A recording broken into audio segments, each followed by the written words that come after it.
This podcast is brought to you by Amusement Warehouse Magazine, the industry's largest trade publication. We cover amusement parks, carnivals, fairs, festivals, history, safety columns. We really got it all when it comes to the amusement business. Only remaining print publication in the amusement industry on a regular basis. So if you're interested in what the amusement industry has to offer, subscribe today. You can subscribe by logging on to amusementwarehouse.com, carnivalwarehouse.com, or amusementparkwarehouse.com.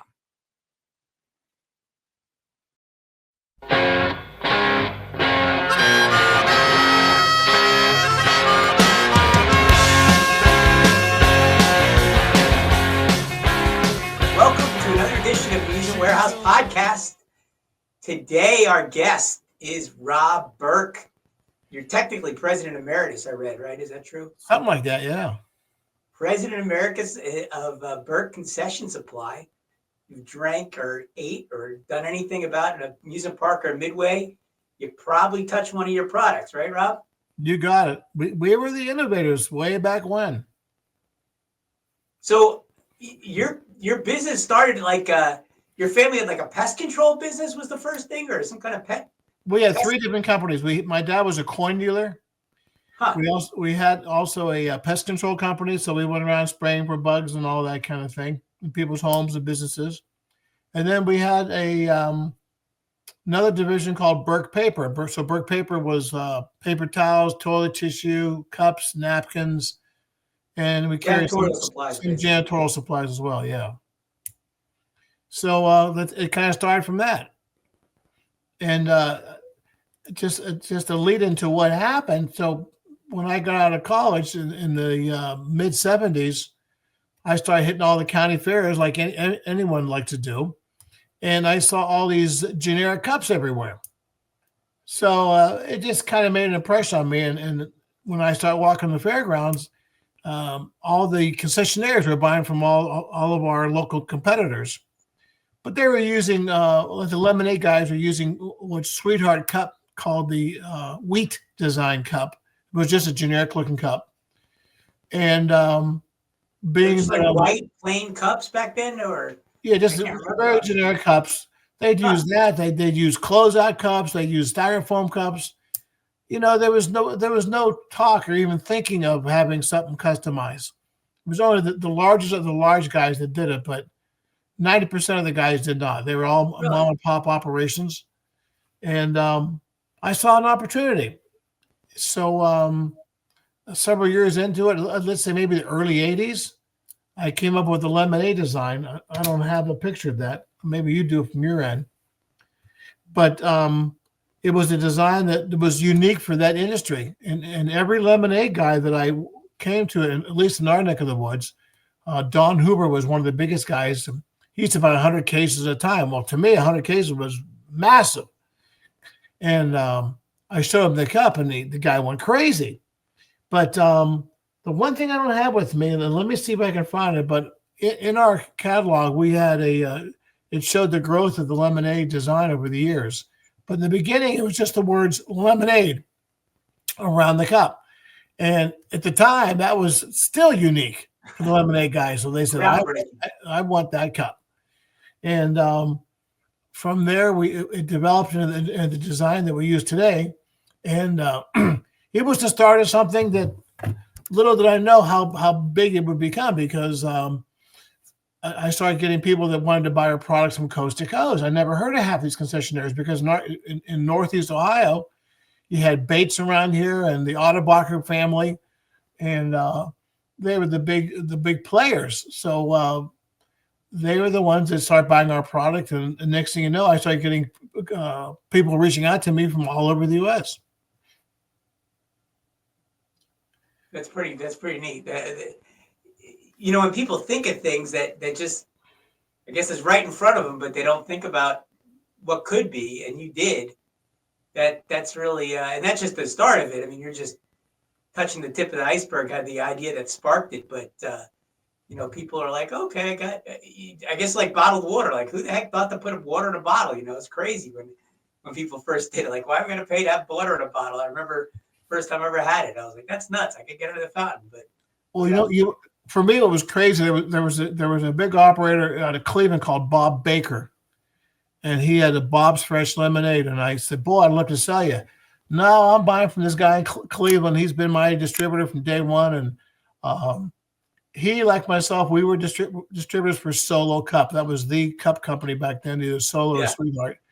And Bob Baker said, Rob, a good guy, but I've been with Barry for years and years, the company in Cleveland, and I saw he was using a cup. He was using a plastic cup, and he wanted to get a plastic cup with his name on it, Bob's Fresh Lemonade. And at the time, he wouldn't buy the paper cup for me, the 16-ounce squat, but he said, I would consider buying a 32-ounce plastic cup from you. And I was excited about the opportunity, so I printed for him. Well, little did I know that this is the beginning of the rush of the industry to start upselling their lemonades from a $3 sell on the paper cup to a $5 sell on the plastic cup. And thanks to Bob Baker, I used the idea of the 32-ounce cup and put my design on it. And this is the print for all those out there in TV land. But this is the print that, kind of put our name on the map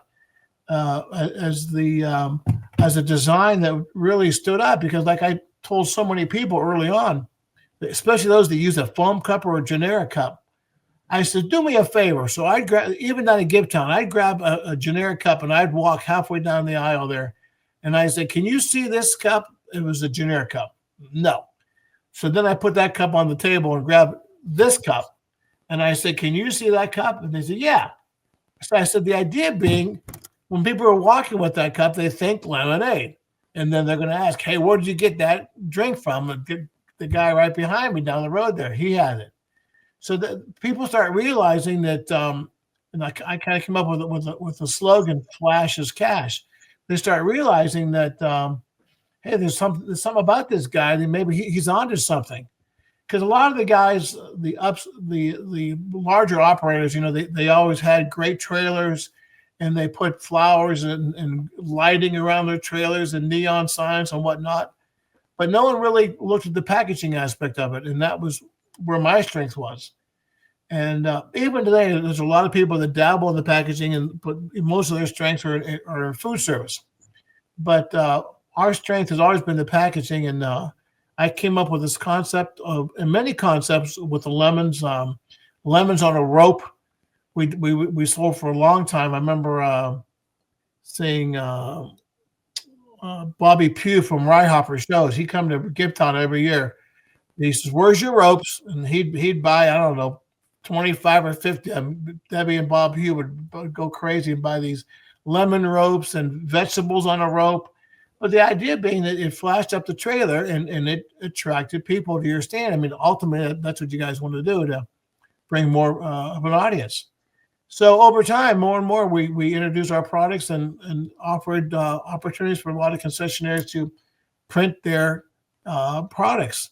And the whole concept of printing was like crazy. I can't afford to get 100,000 cups. I said, well, with the plastic cup, all you need is 5,000. So it was nothing. And it really put our name in the map. And we were selling custom printed cups throughout the Midway, all over the place. And at that time, I was obsessed with getting business started, because no one knew about who Berk was. It was all the Cisco's or Gordon Foods or whoever was a local food provider. But I remember the one particular year, I had 5 state fairs in 10 days. And I brought a backpack, and all I did was filled up with all our products. And people looked at it, and some said, wow, this is great. Some said, oh, it's too much money or whatever. I remember one particular guy said, oh, no, why would I pay, well, this is at the time anyways, but why would I pay 4 cents for a paper cup with your design on it when I can buy a closeout for 2? And I said, I'll tell you what, I'm going to send you, because this guy used to buy 10 cases at a time, he told me. I said, I'm going to send you, what was it, maybe 4 or 5 sleeves at no charge. Just try them out. Well, The guy tried them out. I guess he sold out those 5 sleeves within a day for whatever reason. But he said, you know what? I'm sold. I can't believe it. But you were right. This design helps sell the product. So I always felt I was an innovator in the industry. And for some of the younger people listening in on this, everything in life starts with somebody, some pioneer. And I was the guy that kind of started and created the idea of packaging unique for your particular business. And we went into packaging paper plates and the individual deli wraps. So, the list goes on and on. And if it's made out of paper or plastic, we can customize it. And it really upscales the look of your operation. And that's kind of been our MO from the very beginning. Yeah, you mentioned Otterbacher before, but, the trailers themselves kind of went through that metamorphosis too, probably exactly in the right. 90s, because they were just plain white trailers. Like you had a Chance trailer, it was white with red lettering, and that was it.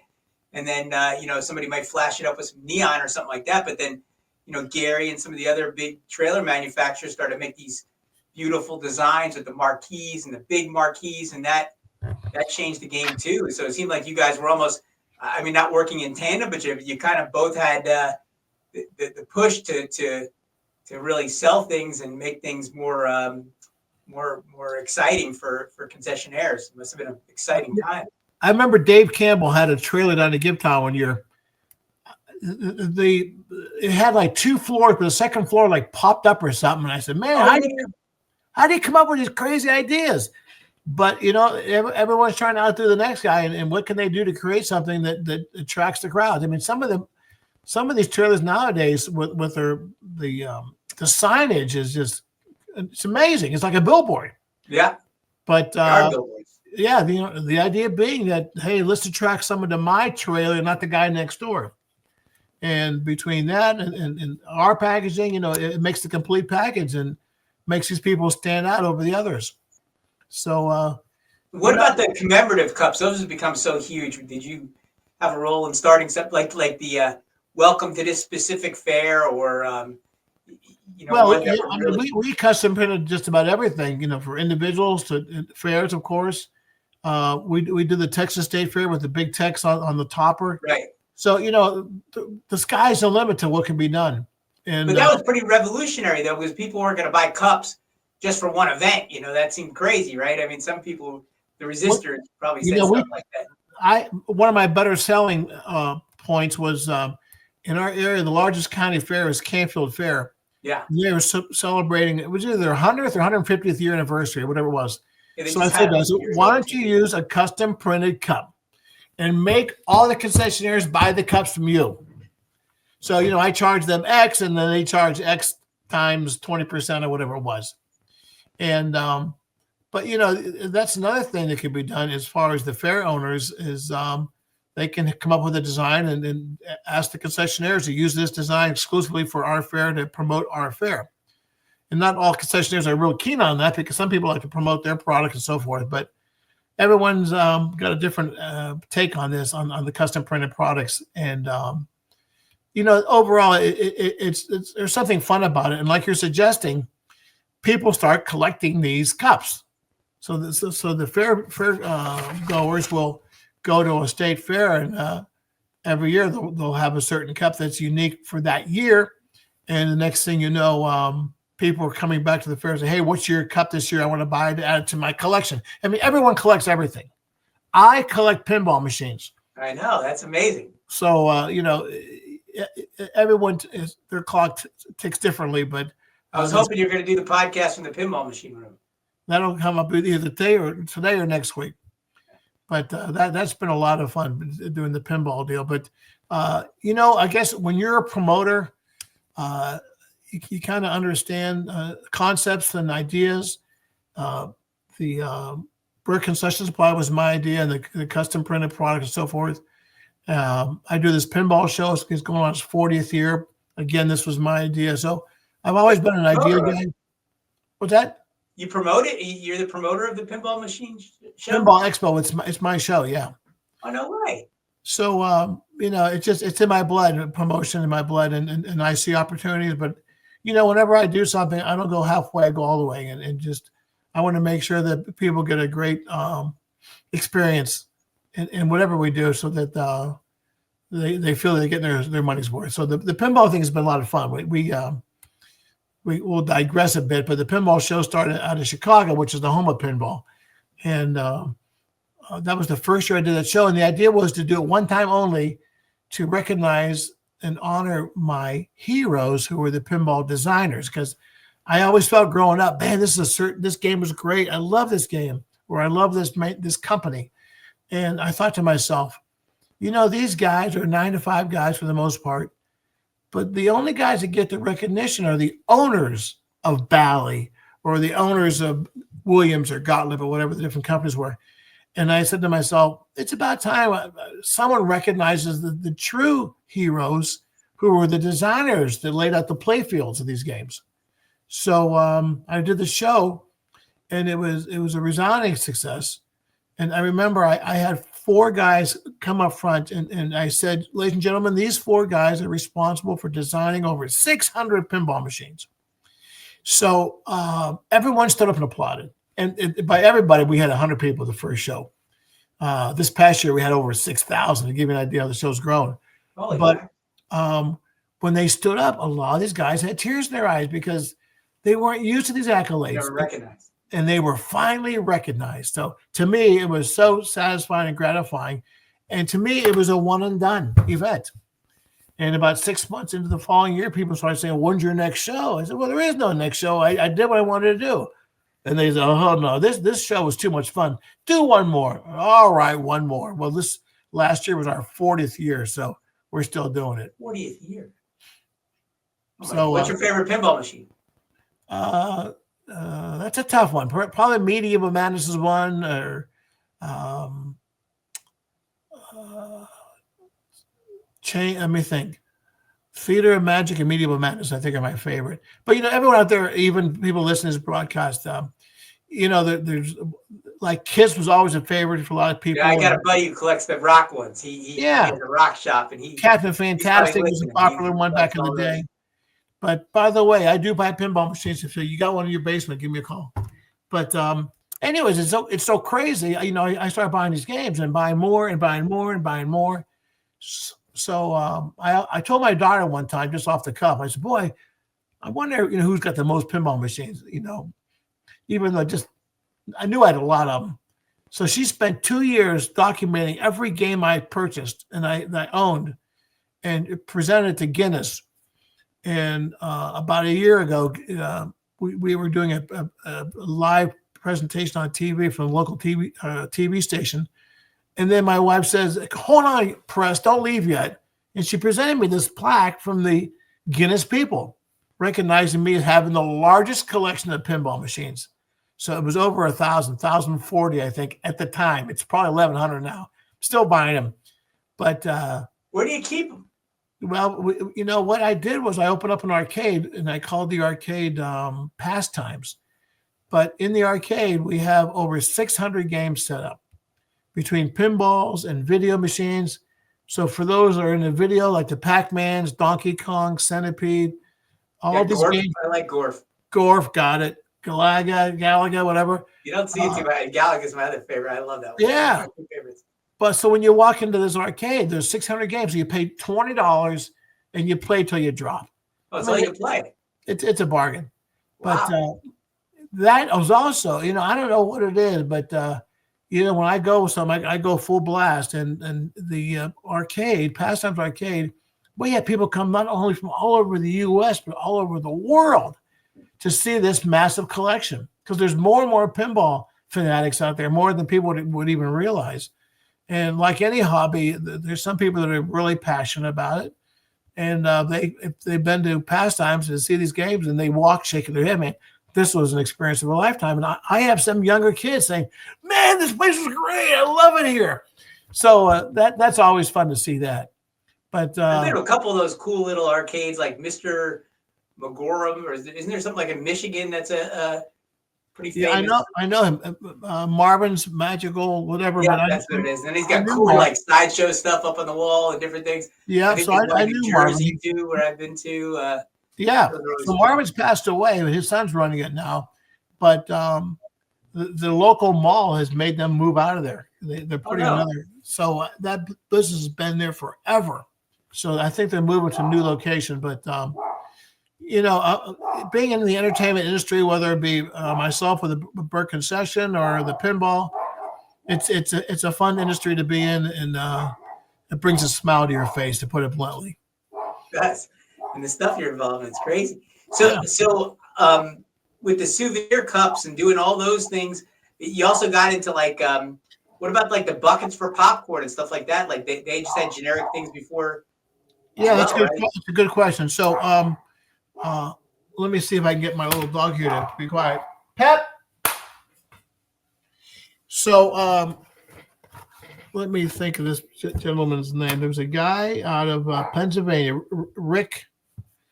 Let me think of his last name so we can make sure we cover all our bases. Hold on, not there. We'll give you the guy's name, Rick Schneider. So Rick Schneider had a business in the middle of Pennsylvania, and a very big operator of French fries. And I went to visit him at one of the fairs, and I see he's putting French fries in a paper ice cream bucket. I said, "What are you doing, Rick?" Hold on, guys. I'm sorry. Hold on 1 second. Rob Berk hates to silence his dog.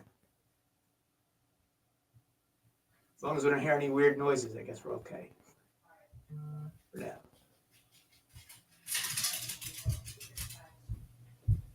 There's the dog. That was a chance for you guys to play a commercial, by the way. So anyways, so Rick Schneider is using ice cream buckets for large orders of fries. Paper ice cream bucket. And he bragged about it. He said, the local distributor would sell me all the misprint ice cream buckets. And I said, that's wild, man. I can't believe people buy a bucket of fries. And he said, yeah. He said, we sell them like crazy. Well, there, the wheels start turning again. And I said, So I came up with this concept, a bucket of fries. I had a design that we created and put a handle on it because the paper bucket you would just carry with your hand. And I sold it locally with a guy named Doug Roman. He was one of the first guys in our area to try it. And at the time, you're getting $3 to $5 for an order of fries. So he was charging, I think it was either $8 or $10 for the bucket of fries. And he would flash the buckets in his trailer. And in the beginning, I remember the first year he had it, people just looked at it, but doggone once in a while, he sold one here and then one there. And then the next thing you know, the bucket of fries became a mainstay in the industry. I mean, you see them all over the place now. So we've used that bucket for donuts. We've used that bucket for nachos. We use those buckets for popcorn. Not popcorn. They're too small for popcorn, but just about everything from A to Z. And it's been a very, very popular item. But, I want to relate another story for those that can remember way back when. But there was a guy out of Cleveland by the name of Al Bozich. And he was a medium-sized operator, but mostly selling pizza and so forth. Well, there was a guy in Canada by the name of Hanson Marketing, and they came up with a bottle called the Next Generation. Now, at the time, the only bottles or cups you would see is the 32-ounce cup like we see today. But this was a clear blown bottle. The process was called blow molding, where it's like the half-yarders. You guys see the half-yarders or the alien bottle. It's a formed bottle. And he had this bottle called the Next Generation. Well, to see this in the sample kit from this company, I said, what in the world is this goofy looking thing? Who in the world's going to buy this? Well, I start showing around, and people that, where their drinks was such a small part of their business said, let me try it. Well, I brought in 100 cases, and I think I sold out of them in less than a week or two. Mm. Couldn't believe it. I said, what do you guys see in this next generation bottle? So for those that know Joe Beatrice, you can ask about this too, because it blew everyone's mind. So the next generation bottle was just nuts. And I remember Dave Campbell from Degler Amusements. He says, I want as many cases as you can pump out to me. So there was a time he was buying, he was either 50 or 100 cases a week. As much as I can get, I could send to him, I could send to him. And what happened was this manufacturer, because of the process of making this item, it couldn't withhold a lot of heat in the manufacturing complex. So there was only a certain quantity they could make at any given time. And the demand far exceeded the supply. And this guy with the next generation bottle, he was the only manufacturer of this bottle. And I was selling, like I said, an awful lot of them to Dave Campbell at Degler. And the local guys, the Autobachers and whatnot, really got ticked off at me. Hey, man, I want that bottle. I want 10 cases. And next thing I know, I only 100 cases would show up at the door from the manufacturer, maybe 200. So I had to start splitting them up. Okay, I'll send you 3 cases. I'll send you 8. I'll send you, 10 or whatever. So there's a lot of people unhappy with me during that time. And, we just had to deal with it. But it was just another stage of this whole concession industry where, our company introduced really out of this world packaging. And the next generation was one of them that put our name in the map. I mean, I got phone calls from people I never heard of before. I said, where are you located again? Connecticut. I mean, we're in Ohio. How'd you even hear about us? Well, I saw your bottle, blah, blah, blah, blah, blah. So it was a crazy time.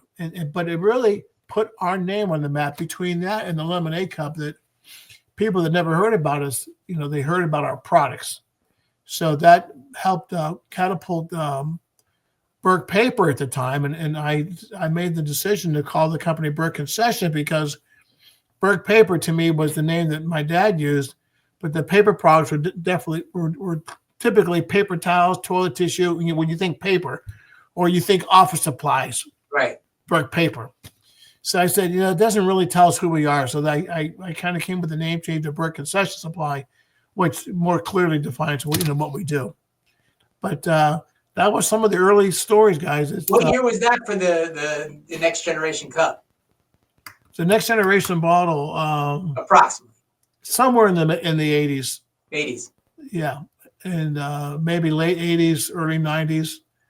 But this same company also made the Coke Bear.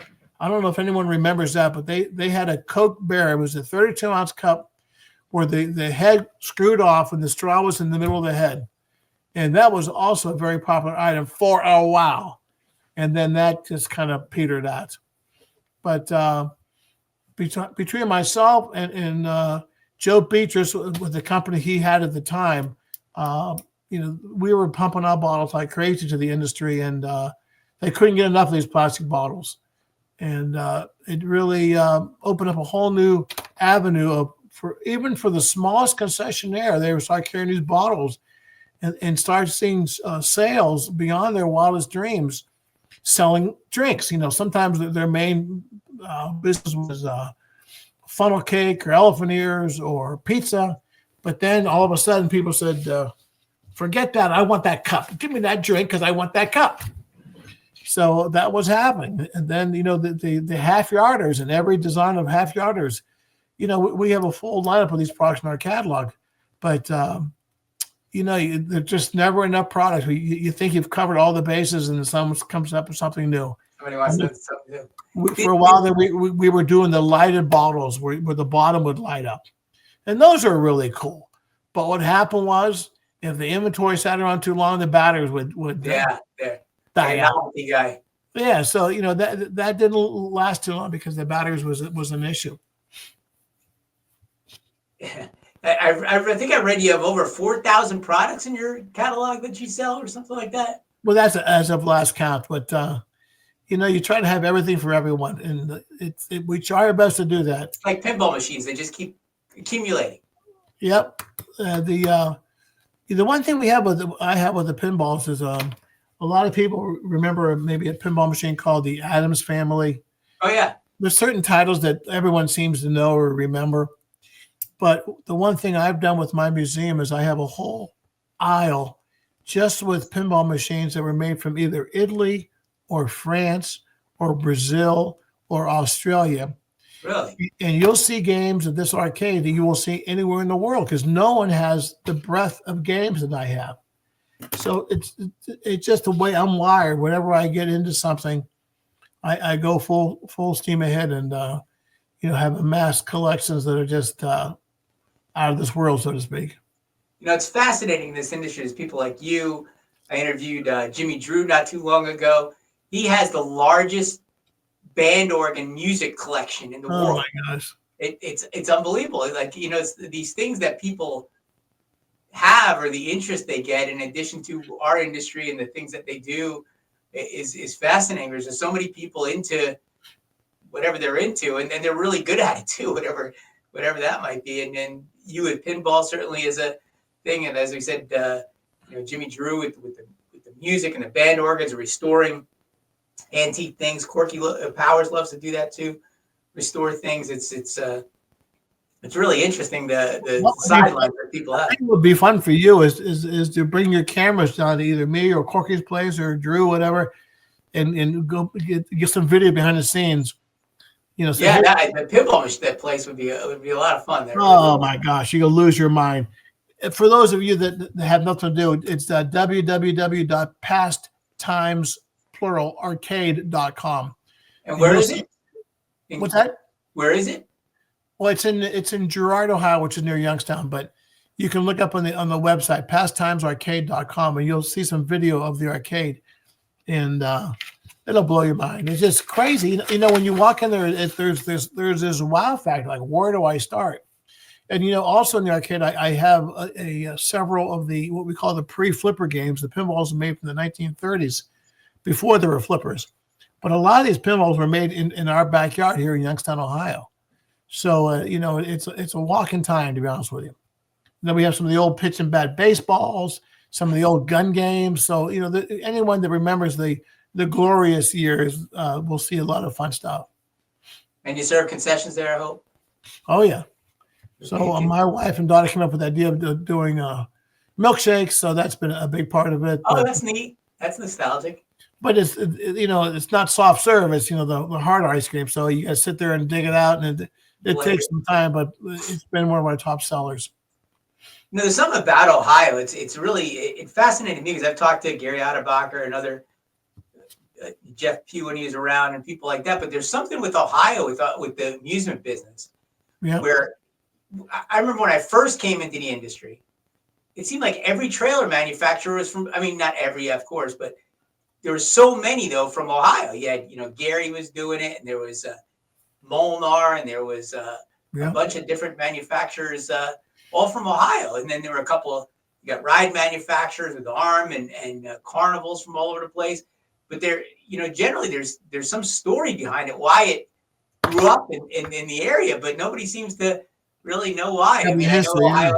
I've heard they have a strong, independent, fair concessionaire thing, and that's all true. But there's got to be something more to it because it's just so weird how so many manufacturers, yourself, but Majestic. How can I forget?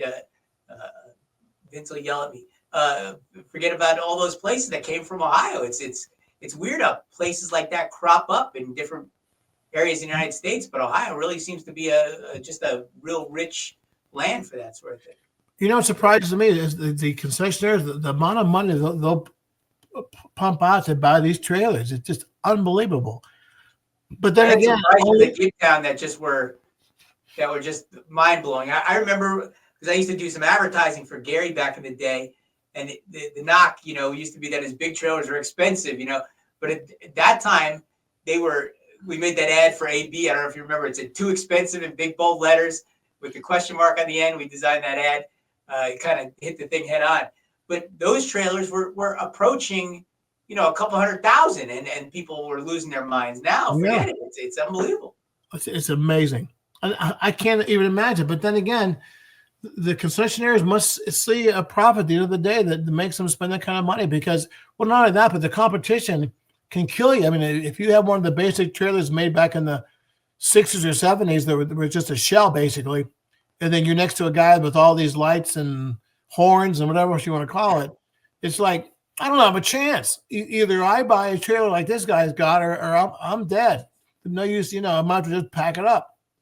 So yeah, same with concession packaging with your items. I mean, to flash it and to get your name out on the midway. It's just like when somebody plays a game or they win a certain stuffed animal. People go, "Where'd you get that? Where'd you get that? Where'd you get that?" And that's a big, that word of mouth is big. Like, because I'm sure you're going for that too with the lemonade or with French fries or whatever you're selling. Where do you get that? Yeah. And then they follow themselves back to the trailer that you were. It's interesting to see some of the new developments in the food industry too. Some of the different things. I think the Florida State Fair is in Minnesota. The state fair, you see some of the most craziest things. I remember, I think it was Florida that had the hamburgers made with the Krispy Kreme donut and all these crazy things. They're fun. I don't know how much these guys made money on some of this stuff, but well, that's the thing, right? Sometimes you do that just for the pre-fair publicity to put something out. I don't know. It's not necessarily a big, although pickle pizza became a huge seller too. But crazy. It is crazy, and I didn't think it'd be good. But Rick Uckmore was the one I tried it from, and he's Italian and a good pizza maker. But it wasn't that bad, honestly. I was shocked because I thought it was gonna be terrible. Yeah, but, there was a pizza on the stick. I mean, there was all these different things. But again, the packaging. So anyone that has an idea, you can flash it and show it. But if you got the packaging to go with it, it helps sell the concept, the idea, and makes it even more enticing to buy the product. I got two questions. One is, so you started, I mean, obviously Ohio, right? With building your base around Ohio, and then you expanded out through the rest of the country, sort of, kind of. And was that mostly through word of mouth, or did you visit, or Gibtown, or what? Well, Gibtown was the Golden Goose. Everyone went to Gibtown at the time. It was a massive show, and mostly for the concession industry. In the carnivals, and it was a great show, great networking. Some of the luminaries I remember was a Little Richard. Yeah. And I remember I used to go to Gibtown and I'd hear about some of these big operators, and I remember going to Gibtown, and everyone that came to my booth and says, "Hey, who's this Little Richard guy? Tell him I want to see him." So it was like day 2 or day 3 of Gibtown, and he shows up with all his bling.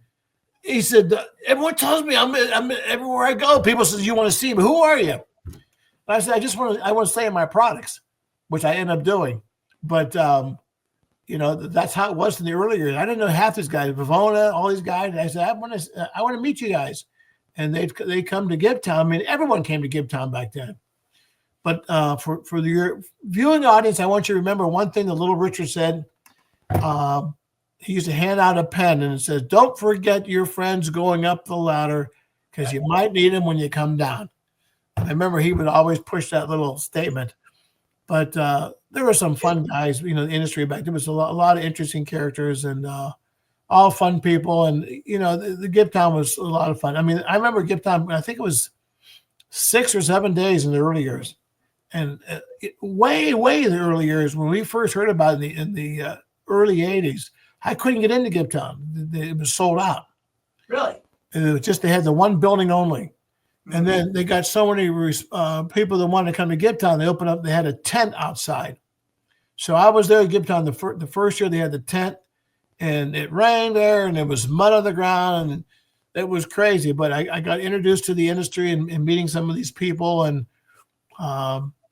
Gibtown was always a fun time for us. And we always had a show special there, and meeting a lot of people. There was just so much energy that you can't copy it. I mean, you got the IAPA show, and a lot of concessionaires go there, but it was a different kind of energy because Gibtown was a love-in. Everyone hugging everybody and meeting everybody, and just nothing was presumptuous. No suit and tie. Would just go casual with shorts or whatever, and It just everyone just was there all for the same good of the industry and seeing their friends. Yeah, it's nice. This year was actually a great year at Gibtown. There was a lot of, I know some of the ride manufacturers. One person sold, these are not cheap rides. You're talking about serious money. I think they sold 9 Wow. pieces at Gibtown. I mean, Yeah. and she said she was expecting to sell more. I was like, how many rides are you going to sell at, $800,000-$900,000 at that kind of price? But they just, a lot of people did really well. Definitely the character and the tenors changed a little bit, but people still do a lot of business there, a lot of business. It's just, and you mentioned it, it might be your fault actually, but with all the custom stuff, it makes it very difficult to, bring stuff on spec and things because now everybody wants things customized. They want lights, they want paint, they want, they don't want to, whatever. Matt'll yell at me because I bring this up all the time, but they just don't want a red tilt-a-whirl anymore. They want, purple bonnets and this thing and that thing. So you can't just bring stuff like you used to, like you said, so show special. And I remember in my early years going there where, there were rides that were left for the last day, and then the carnival owners would run around and kind of lowball the manufacturers trying to steal something real cheap, And yeah, I don't think those days are around, but it's still it's amazing. The amount of business that gets done there is pretty amazing. It really is. Well, let's face it, for guys like me from Ohio, it was great to be there just for the weather alone. So. Oh yeah. And the atmosphere was it was a fun atmosphere. Plus they had their museum there across the street. So, I go back before that museum was even around, where they were taking money for that museum. So lots changed. A lot of people have changed. Management's changed, but life goes on, guys. You got to keep moving forward. Yeah, absolutely. So becoming nationwide and going to Canada and things like that must have been an interesting, getting to meet new people and I guess you touch base with them at Gibtown or someplace or go to visit them or something. And you got concessionaires too, so you got a ton of different people. What about the park business? Did you expand?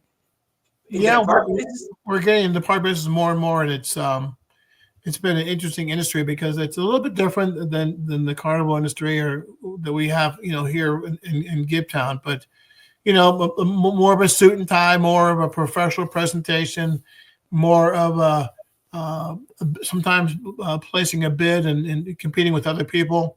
Right. And the purchasing process is longer, I imagine. Oh yeah, and it's unique. So I talk to ride guys about that all the time because I'm kind of fascinated how different it is. Because you might go see a carnival owner and you're selling the same ride, whatever. It's $1 million or something like that. But the carnival owner, man, the flip of a thought or whatever, decide to go buy it right then. But I imagine most parks anyway. I mean, there's privately owned parks and smaller parks, but right. These bigger parks, it's a process. It takes forever, and like you say, you gotta make presentations and do things. That must be a pain. Well, yeah, not that, but sometimes either you're not one of the good old boys, so you don't get a shot at it, or they smile at you. That when you leave, they throw your quote away. So sure, we deal with that too. Our company is we have another division that sells packaging to the food service industry. Like we sell the bowl that they use at Chipotle. So we're used to dealing with Oh, yeah. we're used to dealing with large corporations, and so it was no big mystery hitting some of these state fairs and talking to management out there. So we're used to it. It's kind of in our MO. So it was nothing unusual. But a lot of times you got to sell yourself. They like you, you're in. It's like anything. I never liked you, but I like you now. So I figured, okay, I'll do the podcast. But you know what I'm saying? Awesome. You're a good guy. Good things happen. I was telling my kids, be good things happen. Think negative things happen. So always think positive. And at the end of the day, things will work out. What are some of the newer innovations you've been involved with the concession business? I know you had that environmental line. I'm sure that goes big in certain places. And yeah, that's not so much an innovation though, but it's an interesting topic because more and more fairs don't want plastic. Mm-hmm. And this also includes Canada, and it also includes England.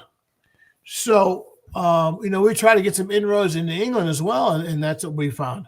So it's interesting because there are environmentally free or environmentally friendly products, but they're not cheap. It's like the straws. For a while there, Timmy the turtle had that straw in his nose. Now the whole country is against plastic straws. But what's happened is the cost of the paper straws is so crazy. And they're terrible. I hate drinking out of a paper straw. I'll leave the restaurant if they have a stupid. Yeah, they're no good. So, now that the mandate on plastic straws is kind of going away, and people are kind of getting back into the paper straws is going away. So people are getting back into plastic. I mean, to drink a drink, I know for a while there, they were selling a stainless steel straw. Yeah. And they show a picture of the mother taking the straw out of her purse. I don't know how they cleaned it or whatever. And then gave it to Junior. And then when he was done with it, I guess they went back in the purse. I don't know. But they tried plastic straws. The one company was promoting straws, ready guys, made out of pasta. So, a long pasta tube. And they were promoting that as a straw. Environment. Carbs. What's that? Said all those extra carbs. Oh yeah, but they had straws that were made like what do you call those? It was like a hard candy, but they tried to make a straw out of that. Really? Plastic is like the perfect invention. Unfortunately, it's smooth. It's small. It's packaging. It's just convenient. And, but my mom actually is still on the town council back in New Jersey, our town, and she's trying to ban plastic bags or something. My son was going to her, Grandma, to use those reusable bags, you have to wash them every single time to be sanitary. And those people are not washing them every time. You say it's better, but it's not better because people aren't doing it. Like you said. So what she said, it's a good point. She's like, well, I killed it at a sea lion or something crazy. Give me her number. I'll call her too. Yeah, that's like the one issue she's nuts about. Everything else she's fine. But that one, the plastic bag, because I go to the store with her. We go shopping or something, and I said, "Oh, can I have a plastic bag, please?" And the guy goes, "Oh, I'm sorry, they're not allowed to use them in this town." I said, "I know. See her? She's the one." There you go. Good. But yeah, packaging there's been ups and downs of packaging and hitting all sectors of industries, not only the concession industry and the amusement industry, but that's a good point though about the straws. And now, the other issue is some people want compostable product. Yeah. Why? Because it goes back to the earth. What's the hang up? It's finding land that will accept your compostable product, or finding someone that's going to sit there and separate them. So as you know, a lot of places have 3 bins, compostable, non-compostable, right. Plastic, this food, that food, and whatever. The trouble is, most of us don't even look at the label. We just throw whatever we got, whatever is the most convenient can. So even though it's a compostable can, there's foil in there, plastic, whatever. So, someone's going to sit there and separate them. So, it's just the mindset of the people and of the community to try to promote these ideas, because just the whole concept of composting in landfill is not that easy. No, it's not. When I was a kid, I guess I was in like high school, we used to have a recycling program in my town in New Jersey. And then there was an article in the Wall Street Journal. It was like a scandal because they were just taking the stuff and putting it back together after everybody was separating it and dumping it in the landfill because they couldn't get rid of it. They couldn't sell it. It was too expensive. So they were just, everybody was going through this whole fiction of separating, and then they would just come and dump it all back together and throw it in the landfill. It was nuts. But I always thought Japan had the greatest idea going, and that was to incinerate.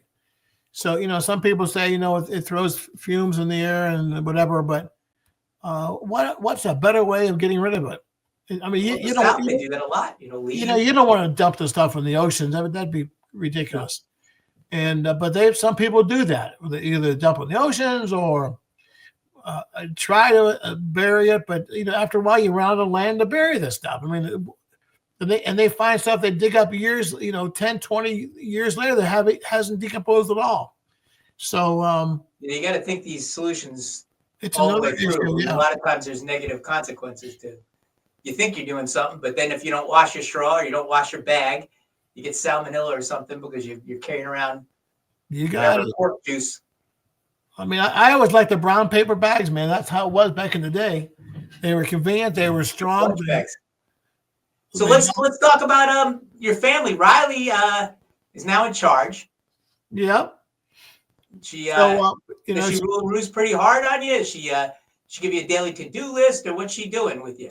she worked for another company for a while, a logistics company, and she learned from that.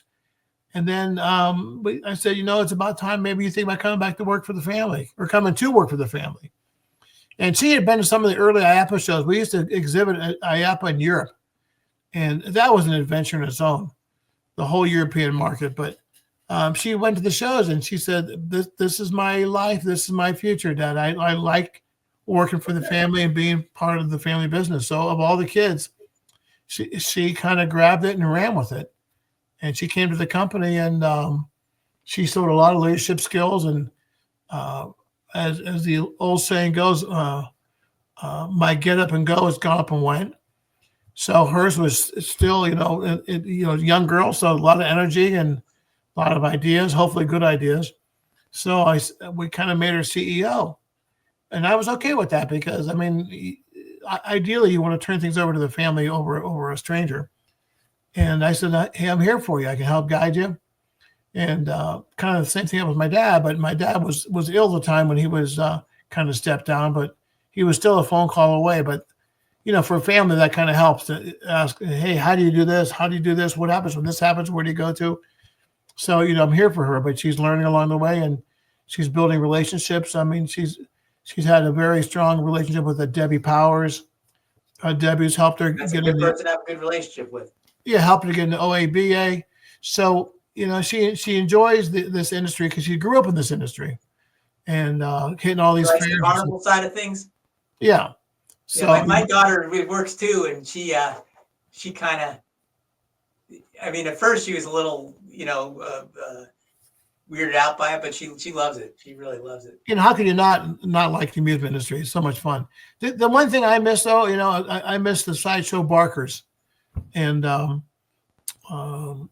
was the fellow that was down at Gibtown for forever. I'm trying to think of his name right now. Ward Hall. Thank you, sir. So I was so impressed by Ward.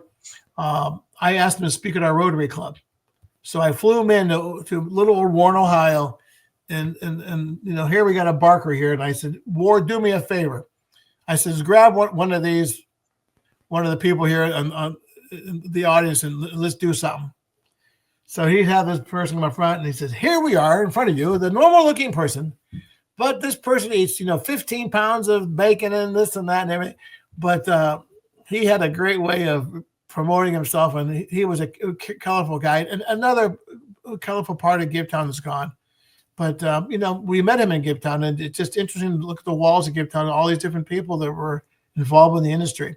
But, I mean, that guy was a living legend. I mean, it's another part of America that's it's gone because, I mean, all these sideshows have all gone away. So, the shows in general, I mean, I've been doing a lot of studying of the history of the carnival business. I read the Conklin book and all those things. And because the carnivals were mostly shows until whatever, the 50s or 60s before you started getting these big rides. And then as it become more corporatized, and I guess, it parallels kind of what you're describing with the characters of the business too. It's kind of, the sons or daughters of some of these people that used to own carnivals are not quite as, wild or whatever, as little characters as they used to be in certain way. I mean, there's still plenty of color in our business, but it's become more and more corporate in some ways. And I don't say corporate in a negative way. It's just, there's a lot of regulations you got to follow. There's a lot of things you got to do. You got to be a serious business operator to operate a show of any size anymore. So it's not like it's a seat of your pants, run down the road and see what happens type of thing anymore. And you know what else? In the same vein, you got to be on top of your game. You do. You can lose market share very quickly from a competitor, and in any aspect of it. So, like anything in life, you got to be on top of your game and always be innovative and creative in whatever you do. Yeah, So, there's no question about it. yeah. There's but I think the carnivals are doing well, and I think the concessionaires especially are really doing well.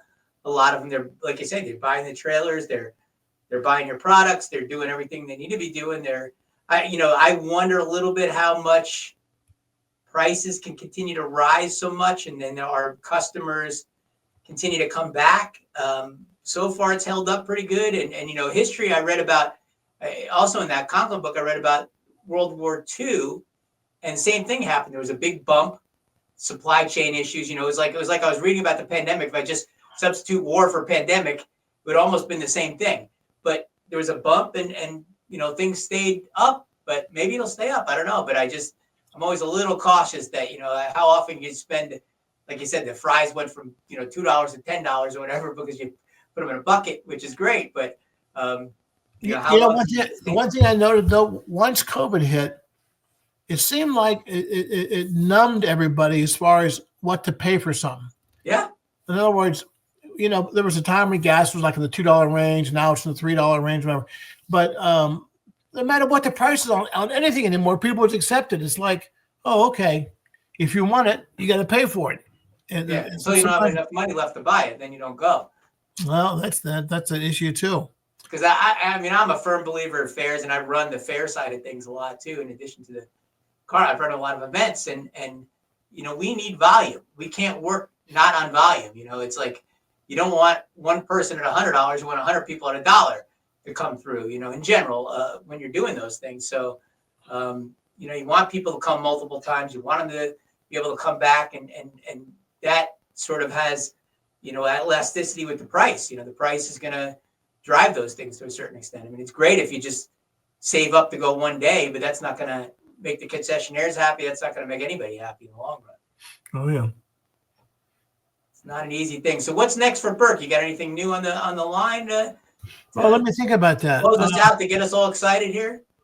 Well, we're always adding new pinball machines to our arcade, but let me think if you made a pinball cup for the amusement industry, it'd be fun. They sell at the concession stands. Well, I never thought about that. Oh, like a women. We have famous guest. We do have plush, and with the plush is interesting. We have a little character called Flippy. It's our little plush animal. We have at our arcade, but he's in the shape of a flipper, so that's been fun. I bet you a pinball themed cup would be pretty fun. I think I don't know how would you plunge the ball, or where would the ball go? I don't know. No ball, just a cup with like pictures of arcade games or pinball machines. Like people love that stuff. They're nostalgic for it. It'd be fun. Well, my friend, let's give me an order on the air right now. 5,000 cups. We'll do it. Cup. By the way, we have our own internal art department. Game. We have our own internal art department. So a lot of times people don't know what kind of designs to make or what they should do. So we can create it for you. So we do it as a no charge opportunity for you guys to come up with a design that you're happy with. So just FYI. I got you. And you're continuing to innovate when there's new foods or new whatever ways to package them, ways to sell them, ways to serve them. Yep. So we're working on a couple of new products now. We're going to wait to see if the check to see how the manufacture of it goes and so forth. But, there's always something new we'll be introducing. So stand by and get ready. I guess that's the best thing I can tell you about that. There's always something new going on at Berk Concession Supply. Is Riley like into starting new things or introducing new products? Or well, she's still a rookie at it, so she's kind of getting her feet wet. But you can't help it. The more you're into it, the more you get some ideas. Yeah, maybe I can do this. Maybe we're always brainstorming some ideas. I mean, we have this one deal. We call it the tub of fun. We call it tub of fun. It's a bathtub-looking container with two handles on it. And it's a bizarre-looking thing that we saw on the West Coast. And there's a guy that we sell to here in the Pennsylvania area. And he said, let me try a couple of cases. Well, it's one of those situations where those two cases have sent me 100 cases.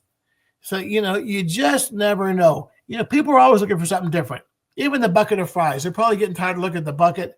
So, hey, what else can you do? What other container can you put the bucket in or the fries in? So that's like this tub of fun we have. You could put the fries in there.